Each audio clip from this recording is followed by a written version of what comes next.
Hi, this is Michael Buffer, and welcome to the BoxHard Podcast. Hello, everyone. This is Mikey Garcia. This the monster from the swamps, Regis Rougarou Program. Hey, what's up? This is King Carlos Molina, former IBF World Champ. This is Michael, the Bounty Hunter, 2012 Olympian and your people's champ. This is Charlie Edwards, flyweight champion of the world. This is Fast Eddie Chambers, and you're listening to the BoxHard Podcast with my main man, Joey Coastman. Hello everybody and welcome to episode 355 of the BoxHard Podcast. I'm your host Joey Coastman. I'm joined as ever by former heavyweight world title challenger, my good friend Mr. Fast Eddie Chambers. Eddie, how you doing this week, my man? No, I'm doing good, my man. How about you? Always good when speaking with you, Eddie. That is the truth. We're going to dive straight into the review part of the show here. We're going to start with a card that took place on Saturday at the Bournemouth International Centre in Dorset, United Kingdom. This one was live on Sky. If you watched it, we're going to start with the undercard here. Caroline Dubois with a win, a TKO in round 3 against Happy Dowdy, who's now 11-11 with a draw. Caroline Dubois now 3-0, I believe, with 2 KOs. I think a clear future world champion. I think we can say that already about her. Fraser Clark with a win. He's now 2-0. He was able to make quick work, really, of Ariel Bracamonte, a former Dave Allen opponent. I think he might have been drafted in on short notice, to be fair to him, but still a big old unit. I say that almost with a smile on my face because he's not in the best of shape, of course, but yeah, he came in at £309. You've got to take him somewhat seriously. I think he weighed £309, but anyway, he got in there, like I say, with Fraser Clark. Fraser Clark took him out in 2 rounds, so Fraser Clark now 2-0, Bracamonte 11-9. Elsewhere on the card, the pro debut for Ben Whittaker, the Olympic silver medalist from the latest Olympics. He was able to knock out in 2 rounds Greg O'Neill, who's now 6-7 with a draw. I mean, we all knew that Ben Whittaker was going to get the stoppage in that fight there. It was just a case of what round was it going to be. If he went to the second half of the fight, you know, I think some people wouldn't have been too pleased, but he looked really, really good. Very, very flashy, of course, making Greg O'Neill miss and kind of, you know, taking him for a bit of an idiot at times, I think. I don't think it's sometimes that necessary because he's so flamboyant, it's so cocky. And I don't think you need to do it against, you know, a guy like this that you know, isn't a threat at all. I would like to see Ben Whittaker do that to a more established name, absolutely. Sometimes you can overdo it, in my opinion. Some people love it, some people hate it, and they don't like it at all. It doesn't matter who you're in with. But when you see a guy be that cocky, be that flashy with a complete out-and-out journeyman, sometimes I think, okay, do it a little bit, but don't overdo it. I think at times he did overdo it. But listen, it's exciting, and you have to sell yourself in some way to make it. I believe in that. And you know, he's a medalist from the Olympics. He's turned pro. He's looked good. He's got a knockout. He was flashy. He's got a very bright personality. I think he said he's the full package. He's got everything: the personality, the looks. He can fight, all the rest of it. So it's going to be an exciting journey, and I can't wait really to see it unfold. Good stuff for him. 1-0. Also on the card, we had Stephen McKenna move to 12-0, a TKO in round 2, another knockout for him. This time his victim was Facundo Rojas, who's now 6-6 with a draw. Mikel Lawau as well with a win, a KO in round 2 against Crispulo Andino, who's now 22-13 with a draw. Lawau now 16-0. Joe Pigford with a knockout in round 3 against Raphael King. Pigford's now 20-0 with 19 KOs. I just don't understand as well. Are they going to step him up anytime soon? We need to see him box for a title. I don't think he's ever boxed for a title. Raphael King, as I say, he was in the opposite corner. He's now 15-2 with a draw. Not a bad looking record, but I think he was flown in on, or I'm not sure flown in, but he turned up, you know, on fight week. I don't think he had much notice. It seems like a lot of people on this card didn't have much notice. And getting on to the main event, Chris Smith now 16-1, a unanimous decision over 12 rounds against Isaac Chamberlain, who's now 14-2. It was, of course, for the EBU Cruiserweight Championship and the Commonwealth title. The first half of the fight, I mean, there were so many momentum swings. I think a few people picked up on that. Both men were throwing hell for leather, really, in the first few in particular. And I felt that both men at times were hurt. Isaac's left eye became swollen quite early on in the contest. I decided not to actually score the fight round by round, but I felt that the cleaner of the work early on was a lot of the time Chamberlain's, and the volume and the more maybe powerful shots, the more perhaps eye-catching shots were from Billum Smith. But I did think Billum Smith was in the driving seat for most of the fight, and as the fight wore on, of course, that's when Billum Smith, despite looking dog-tired at times, was able to find another gear and dig deep, and Isaac couldn't quite keep up the pace with him, and maybe that was that recent ring inactivity that I mentioned last week, and maybe that bit Chamberlain in the backside, and maybe the reverse effect for Chris Billum Smith, maybe it gave him that extra gear, as I said, because he had been the distance in a few hard domestic fights of late. And there's no doubting Isaac Chamberlain's heart. I mean, I told everyone that years ago. I remember being at York Hall when his shoulder got dislocated, and the referee stopped the fight for the doctor to come in and have a look at it, because he literally couldn't move it, and he clicked it into place in front of everybody with this I never forget the face he had on when he was putting it in. His eyes rolled back in his head as he clicked it back into place. You can see the pain was just unbelievable. So there's no doubt in his heart, and he went on to win that fight, of course, against Wadi Camacho.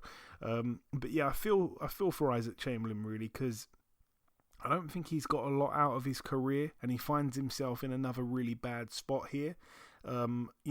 He's kind of in no man's land. He has, again, all the skills and all the rest of it, but he just hasn't really been manoeuvred properly, I don't think. And I'm not sure what is going to happen with his career, really, because obviously he's been in, 2 big fights. He's lost both times. And I just don't know. I mean, there's other domestic fights, maybe someone like a Dion Juma, but he's already been in there with the likes of Luke Watkins and beat him, and it was close, but I didn't think it should have been close. I think he won it clearly. But he's kind of like, I don't know, he finds himself in a difficult position because he is better than certain people domestically, but I'm not so sure he's the best domestically. So I don't know where he goes, because Chris Billum Smith, I mean, he's a European champion, so maybe Isaac's one of the best we've got in the UK, and strictly just the UK, don't go any further. Maybe that's where his position will be, but it's a shame because I think he's got enough skills and enough tools to go beyond that, but whether or not we'll see it, I don't know. You need the opportunities, of course, and everything, the timing, it all has to be right. But as for Chris Billum Smith, really pleased for him. Another scalp on his record, another credible scalp, and I do want to see him get the rematch with Richard Riakporhe. I think that would put the icing on what's been a good run, and arguably he should have won that fight against Riakporhe. I think there was a dodgy knockdown that cost him the fight on the scorecards. Anyway, that's it for the main event there. Let's move now to another one that took place on the same night in the UK. The two shows clashed. Let's start with the undercard. Pat McCormack with a win, now 2-0, a TKO in round 2 against Dimitri Trenel, who's now 8-2. Harlem Eubank with a win, now 15-0. We don't see it very often, but his opponent, Elliot Chavez of Mexico, was actually disqualified in round 9 of a 10-rounder. He's now 11-5 with a draw. Friend of the show, Harlem Eubank. Very, very, very strange fight, to be honest with you. Because the referee called break. I can't remember what round it was in now, but he called break. And then Chavez hit Harlem Eubank with about 2 or 3 shots and put him down. And it was after the referee called break. So, Harlem Eubank goes down, and it was quite, he was dropped quite heavily, to be honest with you. I think the first punch, when they showed you this slow motion replay, the first punch, he took it and kind of put his arms up like, whoa, what's going on? And he looked at the referee, and then he gets hit with another one, then he goes down, and his head kind of fell through the bottom rope. And he took a few minutes, to be honest. The referee gave him 5 minutes, but he took a few minutes to kind of regroup before jumping straight back in and, continuing the rest of the fight. So, yeah, really, he could have stayed down and got a disqualification, and many people would have, but he decided to get back up, and I admire him for that. He's a really good guy, Harlem Eubank, certainly one of my favourites. So yeah, he got back up, he decided to continue, and Chavez said he couldn't understand the language of what the referee said when he said break, and then he said that if Chavez were to do it again, he'd be disqualified, and lo and behold, in round 9 he did do it again, and this time the referee had no other choice but to disqualify him. It wasn't as bad the second time round, he didn't put Harlem Eubank down, but yeah, he was disqualified. And rightly so. I actually had a bet on Harlem Eubank to win on points, so I was a bit annoyed that he got stopped in round 9 of 10, but he certainly was cruising to a points win, and yeah, that's that really. Moving to the main event on that card, Josh Kelly now 12-1 with a draw, a unanimous decision over 10 rounds against Lucas Bastida, who's now 18-2 with a draw. Yeah. It was for the WBO International Super Welterweight title. I'm happy for Kelly. It's another win, I guess, on this comeback trail that he's on after losing to Avanesian. He's been messed around a little bit. I think a couple of pullouts and stuff recently. So I'm happy for him to... I think he's fought now twice in quite quick succession, so I'm happy that he's back active again. He needs to have another run at something. I did try and get him on this week's show. I reached out a couple times, didn't hear anything back, so unfortunately he's not our guest this week. But yeah, all the best to him. Good win and tough opponent, which we knew, to be totally honest. Moving out now to the Barclays Center in Brooklyn, New York, USA. Let's start with the undercard over here. Sergei Derevyanchenko with a win, now 14-4. A unanimous decision win over 10 rounds against Joshua Conley, who's now 17-4 with a draw. Very wide on the cards, I think about 9-1, 8-2, stuff like that for Derevyanchenko. Happy for him to get a win, because as I said on last week's show, I think he'd lost maybe 4 of his last 5 fights, but he'd been in there with some of the best fighters, or absolutely the best fighters, to be honest, in the world at his weight, like... the Golovkins, the Charlos, and a couple of other guys, Jacobs as well. So happy for him to get a win. I still think he's not quite done, even though his record doesn't look the prettiest. He's still one of the best fighters in the world. Adam Kaunaki, Eddie, I'm not sure if you saw any of this. He's now 20-3. That is 3 back-to-back defeats. Obviously, he got stopped by Helenius in both the fights. He got in with... Did he get stopped in both the fights? I think he did. And then he gets in here with Ali Aaron Demirezen, who, as I said, had quite an extensive amateur background. His one loss as a pro came to Efia Jagba. And yeah, Demirezen, man, he fought well. He took some good shots, had to soak them up. But all in all, he put the pressure on Kaunaki, which we don't always see. And yeah, Kaunaki with absolutely no head movement. I felt really bad because I like Kaunaki. He's been on the show before. He's a friend of the show. If you've been on the show before, it means I support you in your fights. So I wanted him to win. But I had to say that I did actually tweet saying that he reminds me of a snowman because he's built like one.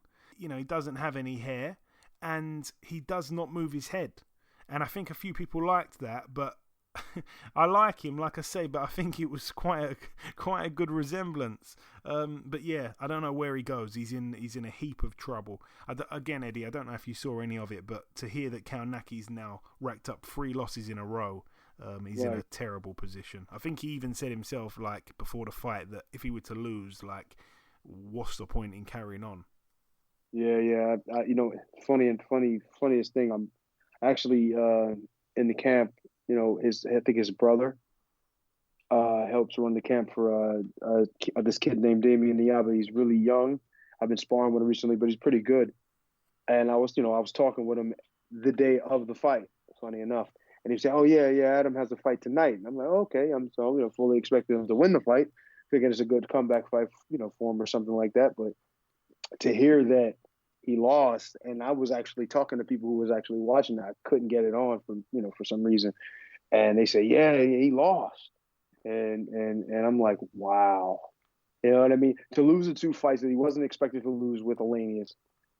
And you say, okay, well, Elenius at one point in his career was somewhat of a special guy, somebody who, you was figuring would be a force to be reckoned with. But I don't know about this kid that he lost to. I don't know much about him. You know what I mean? But to lose again in a fight that most people figured that you were going to win, it just really puts you in a bad place. Now, it doesn't mean his career is over. It just means that now he has to understand that he's going to be fighting the B side. He's going to be looked at as a stepping stone. So for him, in order to win and become the Adam Karnofsky of the past, he's going to have to do it on the road. You understand what I'm saying? He's going to have to do it in a way that he's not necessarily used to doing. You know what I mean? He's going to have to take maybe some short money, for some tough fights for some short money, and it's going to be difficult, but he can do it. You know what I mean? He's a tough guy. He's got a good motor. Seems like a respectable dude. So you just got to get back in the gym. You got to start working on moving your head. You just got to start working on prolonging your career, because at this time, you know what I mean, you can't continue to take a punch to throw a punch. As you get older, you start to get a whole lot more tenderized. You know what I mean? So, unfortunately, he's lost. He seems like a good guy. I hope he gets himself back in. I'm always for the underdog, especially guys who are are aging and looking like they're falling off. So I want to see him come back strong. Yeah, and when I tweeted that about him being like a snowman, someone pointed out that Demarizen's nickname is actually the Iceman, which was kind of interesting. For Kalnacki, I remember him bursting on the scene about 5 years ago when he knocked out Artur Spilka, which was very, very impressive, because I remember, obviously, Artur Spilka in the fight before had given a really good account of himself to Deontay Wilder, and it took Wilder a long time to get him out of there. It was late that he got him out of there, but obviously Kalnacki did it very early, and then after that, he went in there with the usual suspects, really, I guess I'm going to call them. In fact, that's probably a little bit disrespectful, but he got in there with Iago Kaladze. That's a guy who, loses every big fight. He's lost to Joe Joyce, Michael Hunter, people like that, Yuri Kalenga, and he knocked him out as well, so he put those 2 back-to-back knockouts together. Then he went the distance and beat Charles Martin, which was a very good win as well. He was the second man to beat Martin at the time. Martin had only lost to Joshua. So that was a good win for Kalnacki, and everyone started to get a bit carried away, saying, oh, this guy could potentially do something. Everyone started believing in him, especially the Eastern Europeans. Then he gets in there with Gerald Washington, knocks him out in 2 rounds. Brilliant. He's doing all the right things. Then he has that brilliant fight against Chris Arreola where they threw about 10,000 punches and he beat Arreola on points. And then, the 2 back-to-back defeats against Helenius, both by knockout, kind of reminds me a little bit of David Price. When he was knocking out all these names, then all of a sudden he gets found out by Tony Thompson and completely has his career derailed. He could never end up getting it back on track, David Price, because any good win he got was followed shortly after by a vicious loss.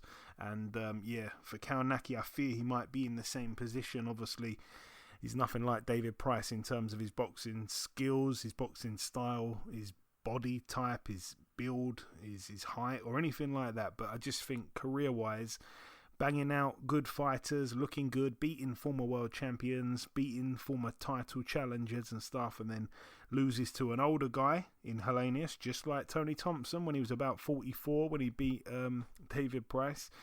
And he's come back against a guy who people thought he could beat, but it was a tough fight, to be honest. I gave him credit for jumping in with him because he was coming off about a year out of the ring as well. So, it didn't go right for him. Elsewhere on the card, we had Gary Antoine Russell, now 16-0, friend of the show, a TKO in round 6 against Rances Barthélemy down in round 6.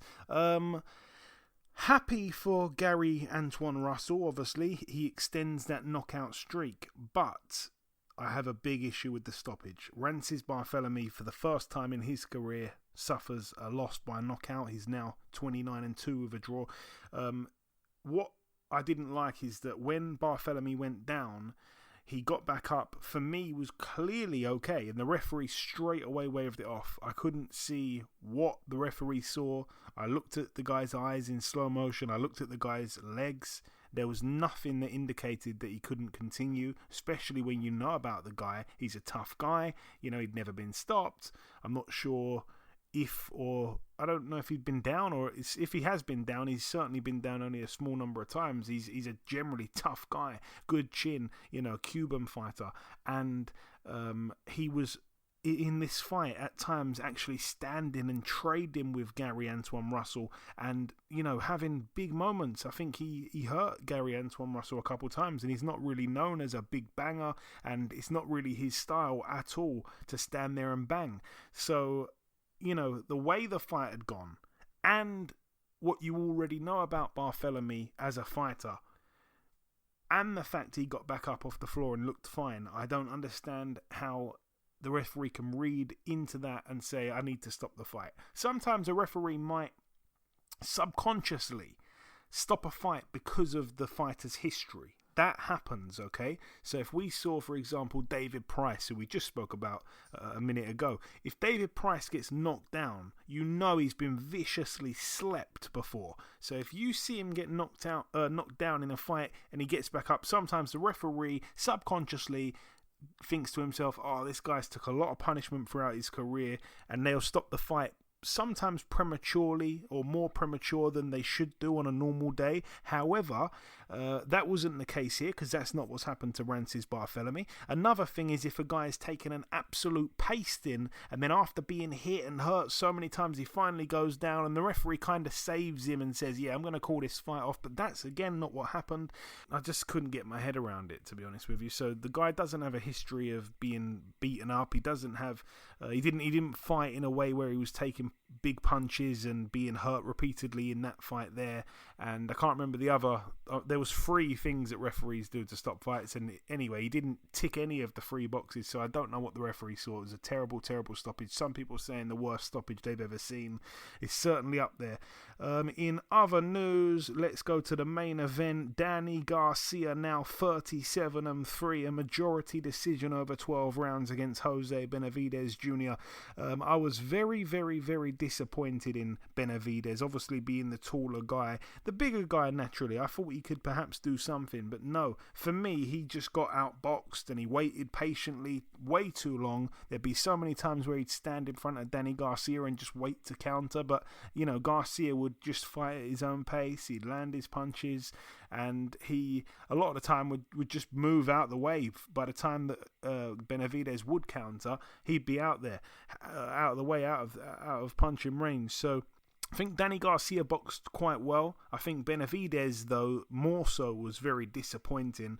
And it was never a close fight, I don't think. I didn't score it at all, like I say, but for me, I struggled to give Benavidez 4 rounds. I think maybe I probably gave him 2 or 3, something like that. Maybe 4 at a stretch, I don't know. But certainly shouldn't have been a majority decision, I don't think so.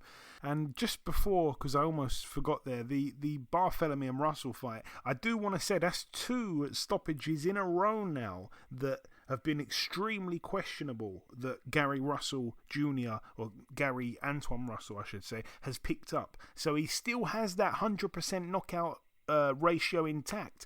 But the sad thing is that the 2 previous knockouts, this one and the last one, have both been very, very questionable. Especially the last one before this one. God, that one against Victor Postel was criminal. But anyway, he continues with the knockouts, but it is what it is. Anyway, that is it though for the review part of the show. The final thing for me to do just before we wrap up this part is to welcome our special guest on this week's podcast. Ladies and gentlemen, please welcome the former IBF Super-Featherweight World Champion. It is, of course, Mr. Tevin Farmer. Tevin, welcome back on the show, my man. Hey, thanks for having me, man. Hey, it's always a pleasure having you on, Tevin. It really is. So we last spoke back in January of 2020. I was in New Jersey at the time, the good old days, pre-pandemic. You were getting ready to fight Joseph Diaz later that month. The fight obviously didn't end up going to plan. You lost the title. I'll be honest, because that's what I do. But something, for me, seemed to be off with you. You didn't fight how you usually do. That's not me taking anything away from Diaz. He fought with a nasty cut. He boxed really well. But something, for me, was wrong with you. Your timing was off. Yeah. What actually happened now, looking back, Tevin? You've had enough time to reflect. It was multiple things wrong. The weight cut, and it was a lot of things wrong. But the thing is, I had a rematch, and they didn't give my rematch clause. I got effed over on that. They didn't give my rematch clause for a reason. They fought it for a reason, because they know, even at my worst, that night I gave them hell. And I want to get on to your upcoming fight in just a minute, and I know that obviously for your upcoming fight there's been multiple postponements and stuff delaying it, but obviously you touched on it there. The rematch with Diaz was supposed to happen, but all in all, by the time you get in the ring in a few days' time, it's going to be just over 2.5 years since you last fought. What has kept you out the ring that long? It can't just be the Diaz rematch not happening and all these postponements. Well, some of it was COVID. Yeah. Some of it was the rematch, and then the other time was just just waiting for the right moment, and just enjoying the fruit of my labor and things like that. Okay. And what have you been doing in the meantime, Tevin? I mean, I don't want to get too personal into your personal business kind of thing, but what have you been doing in the meantime to make money and the rest of that? Just handling my business, things I got going on. Spending time with the family. Just living life, just living life and enjoying all the hard work that I've been putting in with boxing the past few years. I haven't really had time off. I've been fighting back to back to back. So just things like that. Yeah, absolutely. And as I said, you're fighting August 12th in Arizona. You'll be boxing former IBF lightweight world champion Mickey Bey. The fight initially was set to take place in Africa, then Dubai. What happened, and how did it end up finally taking place in Arizona? Well, Africa, it didn't happen because of COVID. A lot of COVID restrictions. Then Dubai didn't happen because of the last week we was there, the president had passed away. And, over there, they don't celebrate or do anything for about 40 days. And, Floyd Mayweather had a fight the same weekend, and he couldn't even fight. So he had to go to Abu Dhabi, which is a little while from Dubai. Yeah, no, for sure. And are you happier that the fight's happening in the States finally, even though it's right across the other side of the country? I mean, I'm satisfied either way. I'm definitely more happy though. We can get a lot of fans, our local fans and our families and stuff like that to come out. And would you agree, Tevin, that maybe yourself and Mickey are both in similar positions in your careers right now? I mean, a little different, but yeah, I agree. A little different, though. Yeah, no, I understand that. I think it is a difficult one. I mean, yeah, you had quite a reign as a world champion. He obviously didn't. A lot of people think he was lucky to win the title, but his losses haven't been that bad losses. I mean, when you look back at the Cambosos loss, a split decision, look what he went on to do. Are you worried about the ring rust? I know Mickey's actually coming off more inactivity than you are. Yeah, I mean, we both coming off a long layoff, but the thing is this, we both boxing. People don't understand. Sometimes being off can help you just as bad. It can do good for you just as it can do worse for you. Yeah. In my case, I was fighting more than anybody in the world, including Canelo. So the break for me was necessary, I feel. Yeah, no, I understand that. I think that's an interesting view, to be honest. You said there that you're kind of similar in terms of you're at similar stages in your career a little bit, but one thing I know you will agree with, you've both kind of had to take the hard road. I don't think you've had easy careers, either of you, and sometimes I'd even say you've not been managed the greatest along the way. Neither has he, I don't think. Where does I didn't have I wasn't managed at all. I was just fighting. Exactly. That's what I'm saying. Right. But where does the winner go and where does the loser go? Because it's a tough spot for the loser, man. I have no idea. You know, his boxing has changed tremendously. And I don't know. I don't know. You know, boxing has changed a lot, and you don't know what to expect with boxing nowadays. Is there any plan in place at all? I'm guessing you've obviously sat down and you're thinking, right, I'm going to get this win. Is there any talk of the next step at this stage or not? Hopefully, I can get back in the ring working on November. Okay, so you would like to fight again this year? 100%. Perfect, okay. And I want to ask you this as well. I believe this fight is at 135, is that right? Yeah, 135. Is that where you're going to be staying or will you be back down at 130? No, I'll stay at 135. Okay, interesting. Is there any names on your hit list? Because obviously there's one real champion at that weight now, Devin Haney. Yeah, Devin Haney, he world champion. He undisputed, actually. Yeah, that's what I'm saying. There's one guy who's got all the belts. Is there Yeah, anyone I think Devin Haney is moving up though to 140. Maybe so. But is there anyone at 135 that you've got your eye on, like they're on your hit list? All of them. All of them? Anyone in particular or no? No, not in particular. You know, I got to do whatever it takes to get the title at 135, become a two-time world champion. I think Devin going to 140. He's a good friend of mine, him and his dad. So, I'm hoping they go to 140 so they can relinquish the belts, and I can beat everybody else and then fight. You know, and if you don't go to 140, then you know eventually if it makes sense for the both of us, and then me and him will fight. But until then, I'd rather him go to 140 because he's actually, I feel like he's a big guy, and I feel like he's getting too big for 135, and he go to 140, relinquish some belts, and I go take over.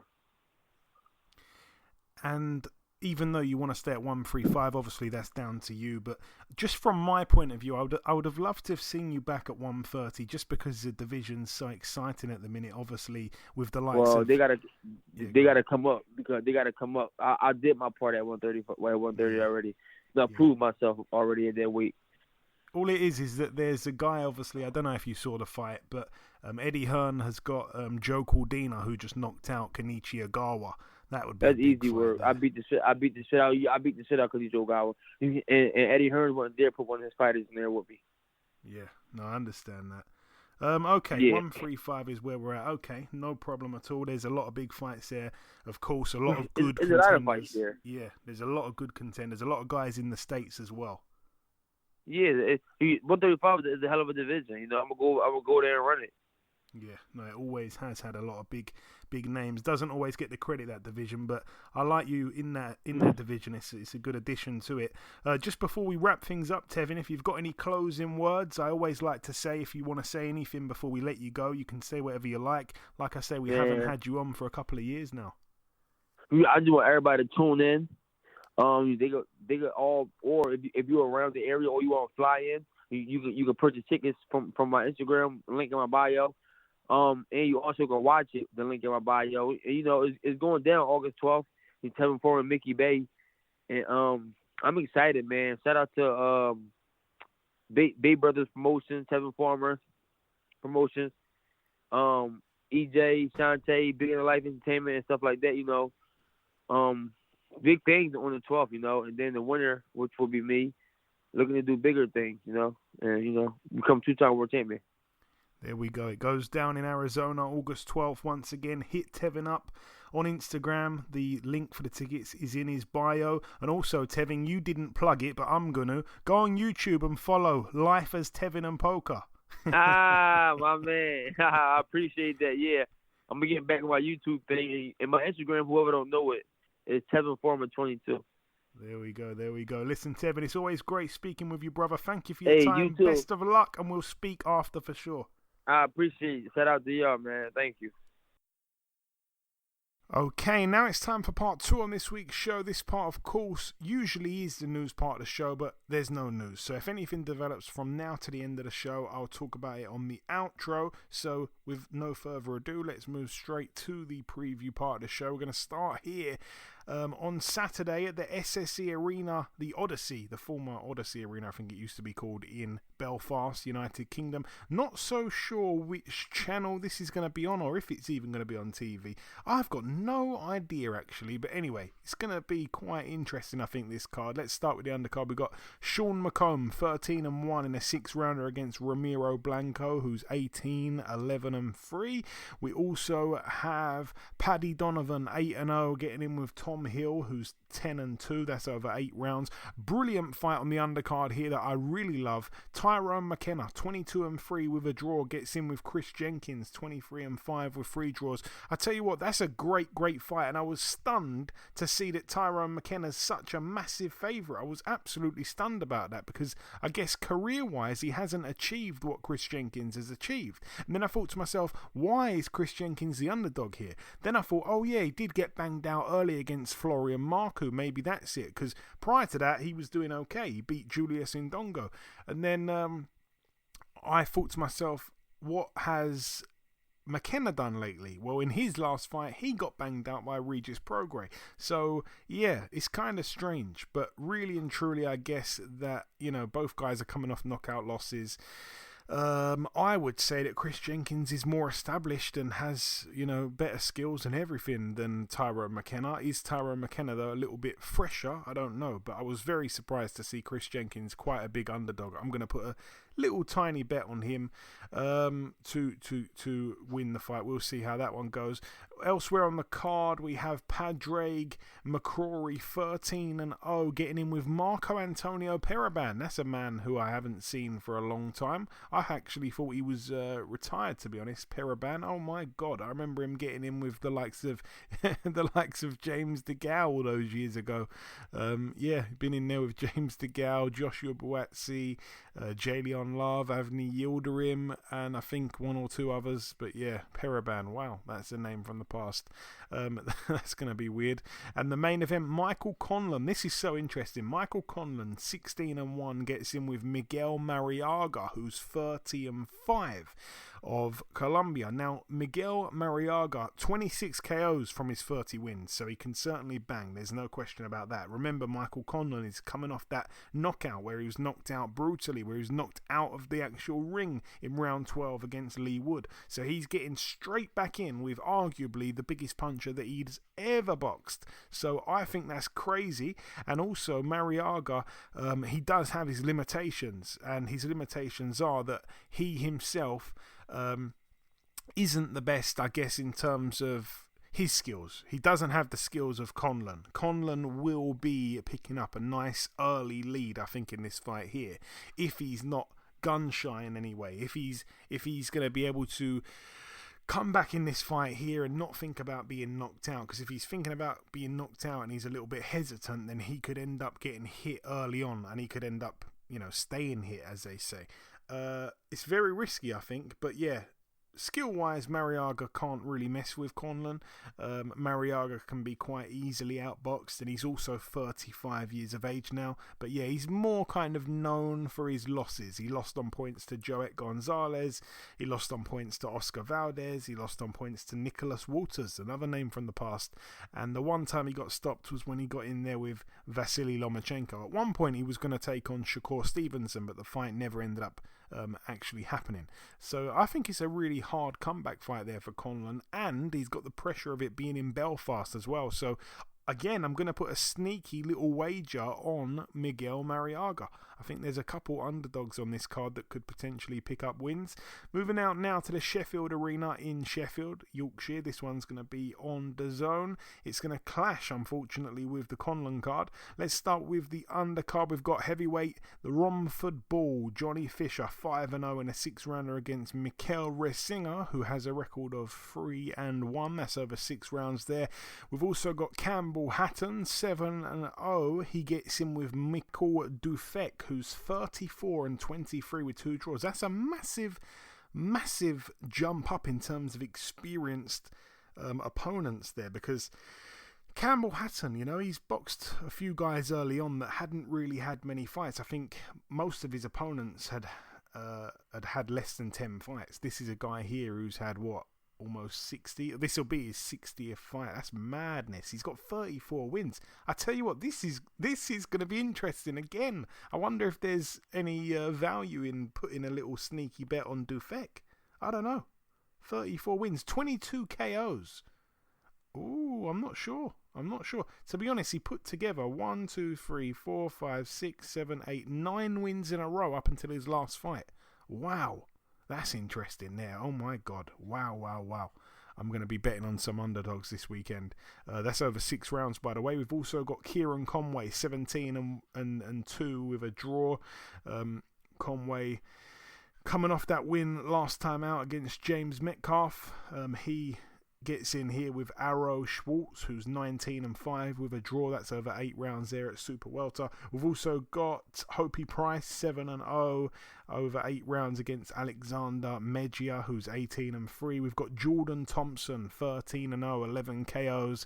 He's been banging everyone out since he returned to the ring. I think he took a couple years out, come back with 3 knockouts, all within 2 rounds. He gets in with a guy called Vasil Dukar, who some people might remember getting banged out really in recent times by, I think he got banged out, who was it by now?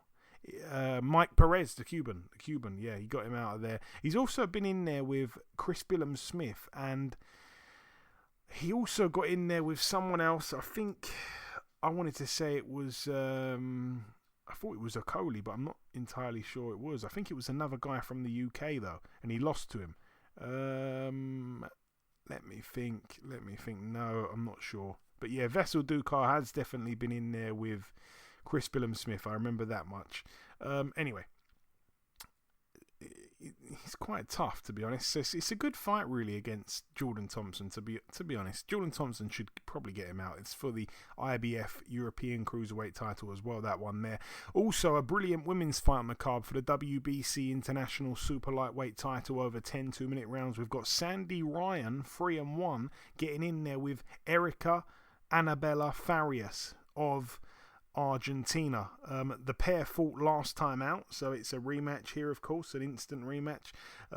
And yeah, last time out they gave the decision to Erica Farias. It was a split decision over 10 2-minute rounds, but she was the rightful winner in most people's eyes, and here they get it on again.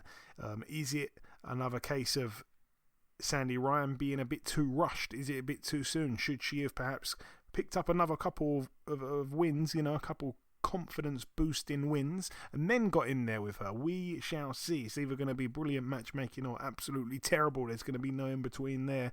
All the best to Sandy Ryan, all the best to Erica Farias as well. And I think it's the main event. Dalton Smith, 11 and 0. He gets in with Samo Mason, who's 17 and 3 with a draw. Not the most exciting fight, to be honest. I'm more so looking forward to the undercard fights, like that women's fight I just mentioned. I'm more interested in that fight there. I'm more interested in Jordan Thompson and Vasil Dukar. I'm more interested in Campbell Hatton and Michael Dufek. I should say the main event is for the vacant British super lightweight title, so I think Dalton Smith will win the fight quite easily, I'd say, and he will become British champion, so that's brilliant for him.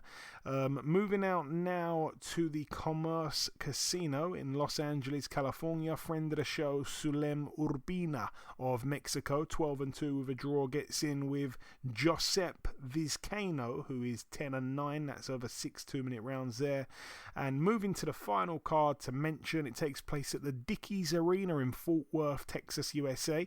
Gonna start with the undercard. We've got Beck the Bully, Bektemir Melikuziev, the guy that got banged out in one of the best knockouts of, I think it was last year, wasn't it, against Gabe Rosado. He is 9 and 1. He gets in over 8 rounds against Sladan Janjanin, who's 32 and 11. I've seen him box a few different guys. We also have Alex Martin, a guy who's 17 and 4. Some people will remember he was a lot better than some people thought he was going to be when he boxed Michael McKinson, when McKinson was set to take on Virgil Ortiz Jr., and then Alex Martin on fight week became his opponent. So it was a bit of a tricky puzzle for Michael McKinson, because he was set to take on this this this orthodox fighter who is a massive puncher and is a pressure fighter in Virgil Ortiz, and instead on fight week they put him in there with a boxer who's very negative, who wants to kind of box a move, run as they say at times, and he's also a southpaw. So southpaw versus southpaw wasn't the best thing, and he kind of showed that he's a decent fighter though, Alex Martin. Well, anyway, he gets in with Hank Lundy, 31-10 with a draw. I thought he'd retired after losing to Robbie Davies Jr., friend of the show from the UK, when he got banged out in just 2 rounds 8 months ago. But all the best to Hank Lundy, who finds himself in the away corner once again, of course. Elsewhere on the card, we have Maurice Hooker. This is a really interesting fight, Eddie, and I'm going to probably come to you for it. Maurice Hooker, 27-2 with 3 draws. Obviously, former world champion at 140. He gets in there with Blair Cobbs, who's got a record of 15-1 with a draw. I like these weird fights because there's a lot on the line for somebody, and that somebody is Blair Cobbs. Obviously getting knocked out in his last fight against Alexis Rocha, gets in with Maurice Hooker here. Maurice Hooker hasn't had the smoothest run of recent times. He was knocked out in 7 rounds last time out by Virgil Ortiz. However, he gave him quite a good fight up until that point. So yeah, there's a lot on the line really for both guys, I guess, but a loss for Blair Cobbs here, and he's got to really, really do some thinking about what has to happen next. And as for Maurice Hooker, I mean, again, if he were to lose to Blair Cobbs, yeah, he's in a tough spot really, because I mean, he was world champion at 140, hasn't really made the splash at 147, and losing to Blair Cobbs, who's coming off a knockout loss to Rocha, he would be in a tough position. So yeah, in many ways, I guess there's a lot on the line for both men. I will just run on to the main event, and then I'll come to you, Eddie, if you want to touch on any of the undercard fights or the main event itself. Virgil Ortiz Jr., we're finally getting it. It has been rescheduled. It's happening this Saturday, live on DAZN, by the way. 18-0, 18 KOs. Virgil Ortiz Jr. gets in over 12 rounds against Michael McKinson, 22-0. Michael McKinson of the UK, friend of the show. It's a fight he's wanted since they first arranged it, and obviously he was devastated when he didn't get the fight with Virgil Ortiz, who came down with that horrendous illness. So what I will say is Michael McKinson has upset the odds. Just for those that don't quite know Michael McKinson, he's upset the odds many a time, and he's known really as this guy who can't really punch. He's only got about 2 or 3 knockouts out of his 22 wins. Problem is though, he drops guys a lot. So even though he doesn't get all the stoppages, he does drop guys quite a lot. He's an excellent mover. He's a bit of a switch hitter, but I guess more so a southpaw. He's very, very tricky. And he said it himself, I have the style to beat Virgil Ortiz. And he believes in himself unbelievably, if that makes sense. He has a lot of self-belief. He always backs himself. It's his dad who coaches him as well. It's a family unit. His brother's a boxer as well, so it's very, very much a family unit. And like I say, he went out there to fight Ortiz. The fight fell through the first time round. On the week of the fight, they tried to give him about, I think, 13 different opponents. He said yes to absolutely every one of them. He ended up getting in with Alex Martin. He managed to beat him in the end. It was a tougher fight than we thought, and he didn't, I guess, make the big statement that he would have liked to have made. But the fight has been rescheduled. It's happening on Saturday. I'm so excited. Of course, many people are expecting Ortiz to do what he does to everyone and bang him out, because he gets everyone out of there. He's still got that 100% knockout streak running, but Michael McKinson does have the tools to frustrate, and he does have the tools to outbox and win. I just don't know if he's going to be strong enough. He can't let the occasion get to him, and it's a tough, tough ask. There's no one who can say it's not. He's very smart though, and he knows the task at hand, and he's very calculated, very clever. And whenever he's needed to deliver, he's delivered. So I think it's going to be good. But hard to side with him. I'd love to see him do it, but it's hard to side with him. But I tell you what, if there's someone in in any fight that's going to be taking place in the next few months that I want to win, I want it to be McKinson. I'd love to see him beat Virgil Ortiz, and I don't think many people are rooting for Mikey McKinson. He doesn't have a massive fan base, but one thing is for sure, if you're a Jaron Ennis fan, you will be rooting for McKinson. Anyway, Eddie, before I wrap the show up, did you want to say anything about that card there at all? Oh man, that Blair Cobb situation, man. I mean, after losing the way he did to the last kid he fought, Rocha, right? I think that's really, yeah. It's like, and all the stuff he talks, all the crap he talks, to have a situation like that happen, you can't. Obviously, he's not going to end his career on a loss, especially with still having some time left. Even though he's at like 32, he still has time. You know what I mean? But you have to come back, yeah, and you have to be. I think with guys like him, they come off as like the kind of guys who they train and everything, but they're just hard. It's hard to believe that they go in the gym and actually try to get better, because a lot of times these kind of guys who have an extremely high opinion of themselves really feel like they're already as good as they could possibly get, and there's nobody else that could beat them. Well, in this situation, he's been humbled a little bit, so now he has to figure out his role now going into another fight. And I'm not sure.